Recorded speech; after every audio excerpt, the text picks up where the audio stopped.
नमस्कार दोस्तों, आज हम तिर्यक अनंतस्पर्शी पढ़ने जा रहे हैं। अगला लेक्चर जो है वो तिर्यक अनंतस्पर्शी का है हमारा। तो तिर्यक अनंतस्पर्शी का मतलब होता है तिरछी, टेढ़ी, ठीक है ना, जो इंक्लाइंड हो, झुकी हुई हो, उस अनंतस्पर्शी को निकालना। तो ऐसे अनंतस्पर्शियां कैसे निकलती है उसके बारे में हम बात करेंगे। तो आज जो हमारा टॉपिक है वो है तिर्यक अनंतस्पर्शी, तिर्यक अनंतस्पर्शी या ऑब्लिक्यू एसिम्पटोट। लास्ट टाइम हमने पैरेलल वाली पढ़ी थी कि जो पैरेलल होती है वो एसिम्पटोट कैसे निकालते हैं, मतलब वो अनंतस्पर्शियां कैसे निकालते हैं। अब है तिर्यक कैसे निकालते हैं, ऑब्लिक्यू वाली जो एसिम्पटोट है उनको कैसे निकालते हैं। तो स्टेप बाय स्टेप चलना होगा आपको। जो आपको कर्व दिया गया है, जो आपको ग्राफ दिया गया है, जो आपको वक्र दिया गया है, सबसे पहले उसकी जो पावर है उसको घटते हुए क्रम में, उसके जो घात है उनको घटते हुए क्रम में लिखिए। स्टेप बाय स्टेप आप लिख लेते हैं इसको। नंबर 1 हमें क्या करना होगा, ये प्रोसीजर है, ये पूरा तरीका है जो हम अप्लाई करेंगे, ये पूरी प्रक्रिया है जिसको हम इस्तेमाल करेंगे। प्रक्रिया के स्टेप बाय स्टेप पे चलिएगा, कोई भी स्टेप बीच में से छोड़िएगा मत और एकदम ध्यान से सुनिए और समझिए। सबसे पहला स्टेप है कि जो समीकरण है, जो भी इक्वेशन आपको दी गई है, जो भी आपको कर्व दिया गया है, जो वक्र आपको दिया गया है, वक्र को पावर जो घात है, घात के घटते क्रम में व्यवस्थित कीजिए, उसे अरेंज कीजिए, क्रम में व्यवस्थित कीजिए, अरेंज कीजिए। ठीक है, जैसे पहले 4 पावर वाले लिख लिए, फिर 3 पावर वालों को लिख लिया, फिर 2 पावर वालों को लिख लिया, फिर 1 पावर वालों को लिख लिया। इस तरीके से आप उनको क्रम में लिखेंगे। मैं क्वेश्चन भी ले लेता हूँ साथ में, ताकि ये चीजें आपको समझ में भी आती जाए साथ ही साथ, ताकि आपको ये डाउट ना हो कि जो हम स्टेप पढ़ रहे हैं इससे बोरिंग से लगे, ताकि ये भी दिखे कि ये कैसे काम में लिए जाते हैं। क्वेश्चन नंबर 7 है प्रश्नावली का, वो मैं ले रहा हूँ। Y cube minus x y square minus x square y plus x cube plus x square minus y square minus 1 बराबर 0। Y cube minus x y square minus x square y plus x cube plus x square minus y square minus 1 बराबर 0। अब यहाँ पर ये जो आई है equation आपके पास है, इस इक्वेशन में आपको एक चीज करनी है, इसे घटते हुए क्रम में लिखना है घात के। देखिए इस पे कितनी पावर है, 3 पावर, ठीक है। यहाँ कितनी पावर है, 3 पावर, क्योंकि x पे 1 है, y पे 2 है, x पे 2 है, y पे 1 है, x पे 3 है, तो ये 3 पावर वाले, ये 3 पावर वाले हो गए। ये कौन है, ये 2 पावर वाले, सही से लिखा हुआ है। फिर 1 पावर वाला कोई है ही नहीं, क्योंकि x और y का कोई पद ही नहीं, सिंगल x सिंगल y का कोई पद नहीं है। फिर अचर पद है, मतलब 0 पावर वाला है। तो ये समीकरण ऑलरेडी घटते हुए क्रम में ही लिखी हुई है। पहले 3 पावर वाले पद है, फिर 2 पावर वाले हैं, फिर 1 पावर कोई है ही नहीं, अगर होता तो बात करते, है ही नहीं। फिर 0 पावर का, तो पहले 3 पावर, फिर 2 पावर, फिर 1 पावर, फिर 0 पावर, तो ये क्रम से, ठीक है ना। ये आपका पहला स्टेप हो जाएगा। अगर नहीं हो तो इन्हें क्रम से लिखिए, अगर है तो अच्छी बात है, नहीं है तो क्रम से लिखिए। नंबर 2, फिर आपको ये करना है कि जो 3 घात वाले हैं उन्हें phi 3, 2 घात वालों को phi 2, 1 घात वालों को phi 1 इस नाम से पुकार, और अचरों को phi 0 के, जो अचर है उन्हें phi 0।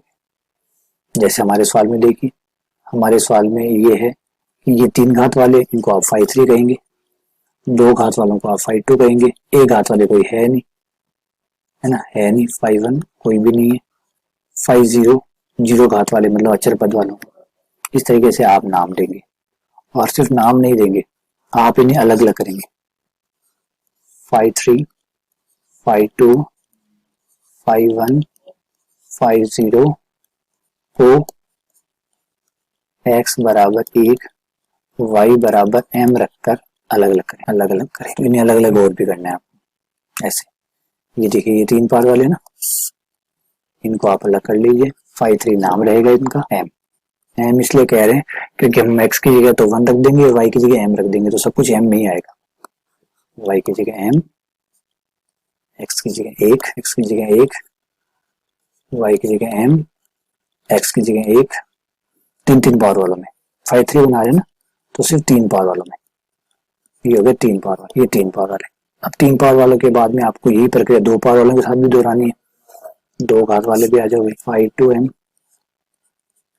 2 घात वालों के साथ भी यही, x की जगह 1, y की जगह m, ये 2 पावर वालों के लिए आ गई।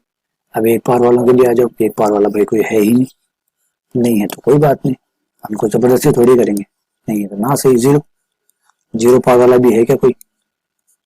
तो जीरो पावर का है भाई, अचर पद -1, ये -1। ये लीजिए चारों चीजों को हमने अलग अलग कर लिया, 3 पावर वाले, 2 पावर वाले, 1 पावर वाले और 0 पावर वाले। देख लीजिए, आपको मैं दिखा देता हूँ। ये तो रहा आपका 3 पावर वाले, ये रहे आपके 2 पावर वाले, ये रहे आपके 1 पावर वाले और ये आपके रहे 0 पावर वाले। कर दिए अलग अलग। चलिए अगला स्टेप क्या होगा फिर? ये 3 स्टेप हो गए। अगला क्या करना है? नंबर 4। अब क्या करना है? ये सब करने के बाद जो सबसे बड़ा फंक्शन है 5 3, उसको 0 कर देना है। जो भी बड़ा है, कई बार 5 4 भी बड़ा हो सकता है, 5 4 भी हो सकता है, 5 5 भी हो सकता है, वो जो भी बड़े वाला है, जो सबसे पहले वाला है उसे 0 कर दे और m के मान निकाल। m के जो मान है उन्हें ज्ञात करें। तो हमारे क्वेश्चन पे भी ये प्रक्रिया लगा के देखते हैं। 5 3 को 0 करना है क्योंकि हमारे लिए 5 3 सबसे बड़ा है, तो 5 3 को 0 करना है। आ जाओ भाई, 5 3 0 हो जाओ। m cube minus m square minus m plus 1 बराबर 0। m cube minus m square minus m plus 1 बराबर 0।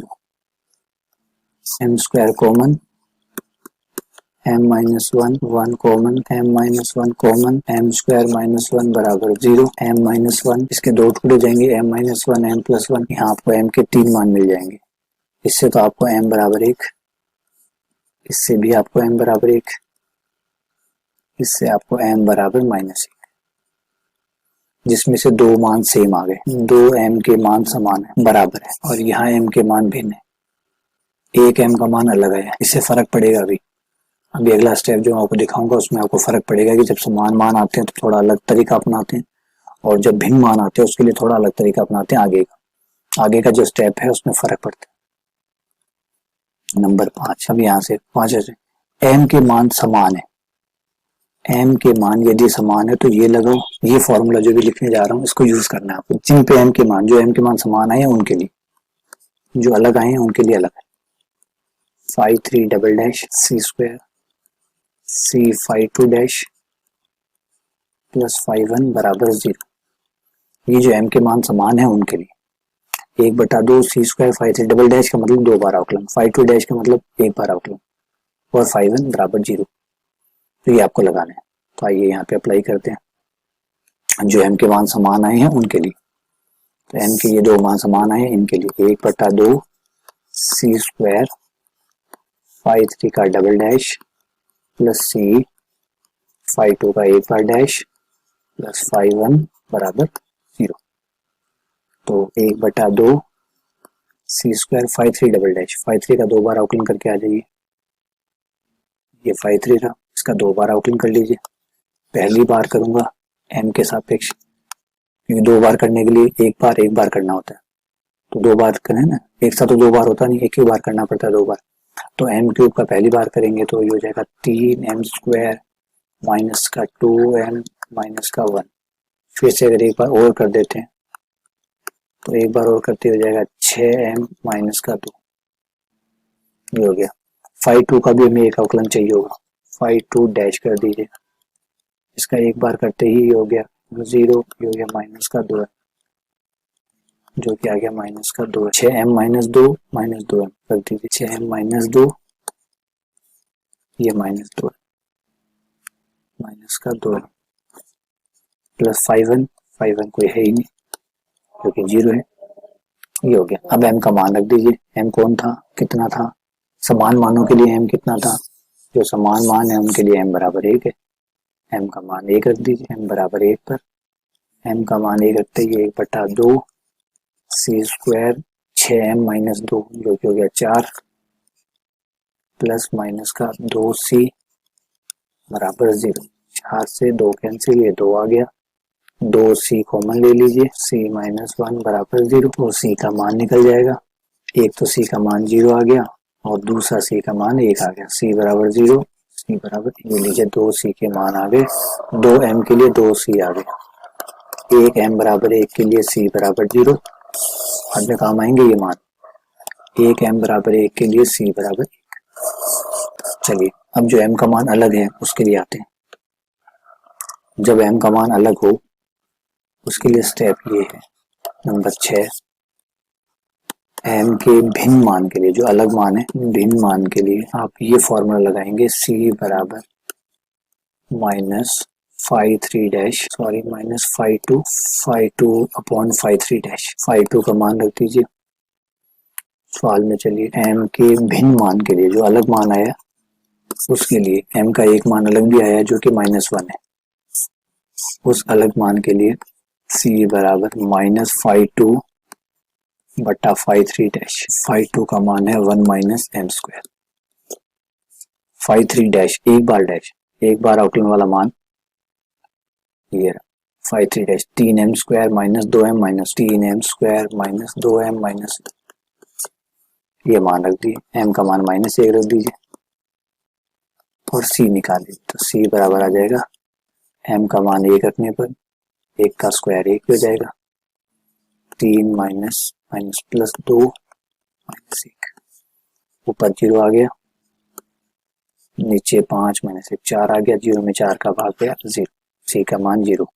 तो जो m बराबर -1 है उसके लिए c का मान 0 है। ये लीजिए सारे m के लिए c के मान हमने ज्ञात कर लिया। तो इसका मतलब आप एक बात तो समझ गए होंगे कि हम ये जो सब कुछ कर रहे हैं m और c निकाल रहे हैं। फिर m और c क्यों निकाल रहे हैं? क्योंकि इससे ही हमारी अनंत स्पर्शी तैयार हो, m और c की वजह से हम लास्ट में अनंत स्पर्शी y बराबर mx प्लस c की सहायता से, इस समीकरण की सहायता से निकाल लेंगे। हर m के लिए c होना चाहिए, मान रखते जाइए और अनंत स्पर्शी निकालते जाइए।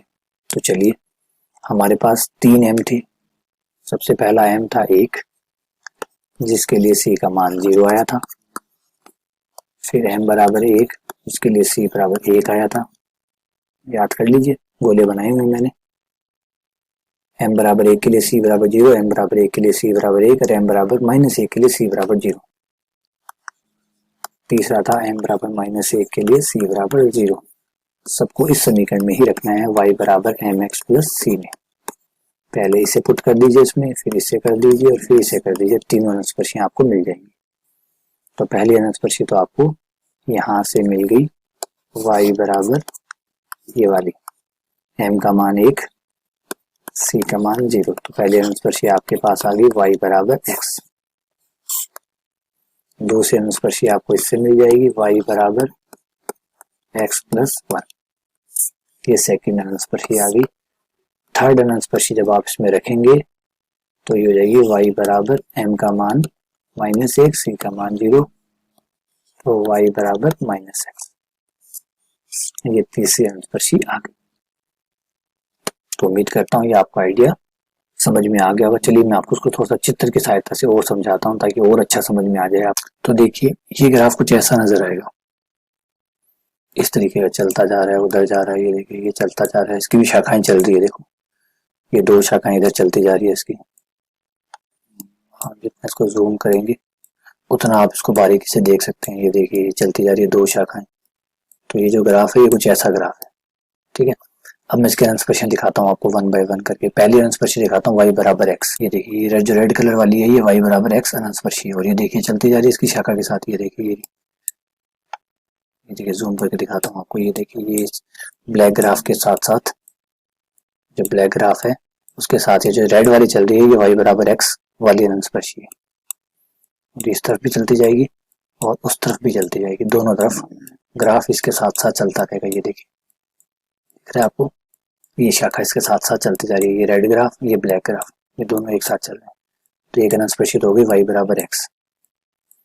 अब दूसरी अनंत स्पर्शी और दिखाता हूँ आपको, ये जो ब्लू कलर वाली है ये है y बराबर -x। ये देखिए ये अनंत स्पर्शी इस शाखा के साथ चल रही है, ये वाली जो शाखा है अनंत वाली इसके साथ साथ चल रही है। ये देखिए दोनों में ये लग रहा है दोनों में कोई गैप नहीं है, चिपक गई है, लेकिन नहीं, जूम करके देखेंगे चिपकेगी कभी नहीं, कितनी भी दूर ले जाके देख लीजिए, बस लग रहा है कि चिपक गई है लेकिन गैप बढ़ाने पर दिखने लग जाएगा। तो देखा ये भी अनंत स्पर्शी है, इधर भी जा रही है, इधर भी जाएगी, देखिए ये दोनों के बीच में ये ब्लैक वाला ग्राफ, ये ब्लू वाला लाइन, ये y बराबर -x।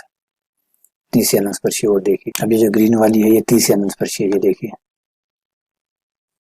ये तीसरी अनंत स्पर्शी जो ग्रीन वाली है, ये देखो ये भी ग्राफ के साथ साथ चल रही है, इधर भी चल रही है, इधर भी चलते आप चलते जाइए, ये देखिए चलती जाएगी चलती जाएगी चलती जाएगी। और इधर भी आप देखेंगे तो इस साइड भी चल रही है, इस साइड भी चलती जाएगी, गैप इनके बीच में बना रहेगा। हाँ थोड़ा होता जाएगा, थोड़ा थोड़ा थोड़ा होता जाएगा, लेकिन खत्म कभी नहीं होगा, ये भी चलते। तो ये तीन अंशस्पर्शी है, ये रेड कलर, ब्लू कलर और ग्रीन कलर के तीन अंशस्पर्शी हैं, और ये ब्लैक कलर का जो है ये मूल ग्राफ है। इस तरीके से चलेगी। अब मैं जो आपको ये बात बता रहा था कि अनंतस्पर्शियां ग्राफ ये आपस में काटते हैं। अब ये देखो अनंतस्पर्शी अपने को काट रही है, देखो एक बिंदु ये रहा, एक बिंदु ये रहा। तो ये जो जहाँ जहाँ काटती है, ये जो अनंतस्पर्शियां होती है, अभी कई अनंतस्पर्शियां हो जाएंगी तो एक दूसरे को काटेंगे तो सही। तो ये जो अनंतस्पर्शियां होती है ये आपस में काटती है। और अब ये जो जैसे ना ये ग्रीन वाली अनंतस्पर्शी है, ग्रीन वाली अनंतस्पर्शी इस शाखा की है, इस वाली शाखा और इस वाली शाखा की है।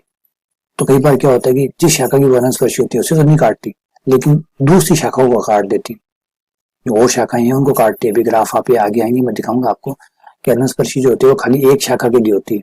तो जिस शाखा के लिए वो बनी है उस शाखा को वो कभी नहीं काटेगी, लेकिन बाकी शाखाओं को वो काट सकती है। तो उससे भी पॉइंट आते हैं। इन सारे पॉइंट्स को अगर मिलाया जाए तो आपको कोई ना कोई एक ग्राफ देखने को मिलेगा। जैसे यहाँ 2 पॉइंट आए, दोनों को मिलाऊं तो एक लाइन देखने को मिल रही। ऐसे जब ये बिंदु होते हैं, कई बिंदु आते हैं, 2 आए हैं, कई में 3 आते हैं, 4 आते हैं, तो जितने बिंदु आते हैं जब इनको मिलाते हो आप तो आपको देखने को मिलता है कि कुछ ना कुछ ग्राफ नया वक्र निकल के आता है। इस नए वक्र को प्रतिच्छेदी वक्र कहते हैं, इंटरसेक्शन कर्व कहते हैं। और इंटरसेक्टिंग कर्व इसलिए कहते हैं कि ये इंटरसेक्शन से बना है, काटने से बना है। ये कौन सा है, कैसा है, इसके बारे में हम आगे अध्ययन करेंगे, आगे जो प्रश्नावली करेंगे उसमें पढ़ेंगे। फिलहाल तो देखिए आपको अनंतस्पर्शी कैसे निकाली जाती है ये सिखाया। तो उम्मीद करता हूँ ये आइडिया आपको समझ में आ गया होगा, अनंतस्पर्शी कैसे ज्ञात करते हैं। एक बार मैं रिवाइज करा देता हूँ, वापस से स्टेप रिवाइज करा देता हूँ। स्टेप सामने देख लीजिए। पहला स्टेप क्या है, वक्र को घटते हुए क्रम में, जो समीकरण है उनको घटते हुए क्रम में लिखिए। घटते हुए क्रम का मतलब है सबसे बड़ी पावर वालों को पहले लिखिए, 4-4 पावर वालों को एक साथ, अगर 4-4 पावर से स्टार्ट है तो 4-4 पावर वाले, फिर 3-3 पावर वाले, फिर 2-2 पावर वाले, फिर 1-1 पावर वाले, और उसके बाद में अक्षर पद। फिर जो सबसे बड़ी पावर वाले, मान लीजिए वो 4 पावर के, तो उन्हें 5-4, 5-3, 5-2, 5-1 इस तरीके से आप उनको अलग अलग करें। x बराबर 1 रखें, y बराबर m रखें। इससे फिर उनको सबको अलग अलग कर लें, फलनों को अलग अलग कर लें। 5-3 को अलग फलन, 5-2 अलग फलन, 5-1 अलग, 5-0 अलग।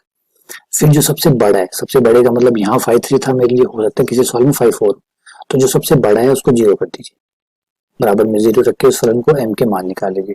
m के मान उतने ही आएंगे जितना हुआ है। अगर 5-4 है तो 4 आएंगे, 5-3 है तो 3 आएंगे, तो m के मान निकाल लीजिए। m के मान निकालने के बाद ये देखना है कि m के मान कैसे आए हैं, अलग अलग है या समान है। अगर m के मान समान है तो ये वाला फॉर्मूला अप्लाई करेंगे आप। अगर m के मान समान है तो आप ये वाला फॉर्मूला अप्लाई करेंगे, फर्स्ट वाला 5वें स्टेप में जो लिखा हुआ है वो। और अगर m के मान भिन्न है तो आप हर m के लिए c आएगा, ये याद रखिएगा। जितने m होंगे उतने c होंगे। तो समान के लिए थोड़ा अलग प्रक्रिया है, असमान के लिए अलग है। असमान यानी भिन्न, अनइक्वल के लिए इक्वल आ गए तो उन पे ये अप्लाई करो, अनइक्वल आ गए तो उन पे ये अप्लाई करो। और फिर लास्ट में y और m, y बराबर mx प्लस c में वो जो m और c के जो जोड़े आए हैं उन जोड़ों को, उन पेयर्स को यहाँ रख के आप सॉल्व कर लीजिए, आपको एसिम्प्टोट्स अनंतस्पर्शियां मिल जाएगी। उम्मीद करता हूँ कि आइडिया आपको समझ में आ गया होगा। हाँ फिर भी ये डाउट है, हो सकता है कोई डाउट हो आपको तो जरूर पूछिएगा, बताइएगा। बाकी बहुत बहुत धन्यवाद।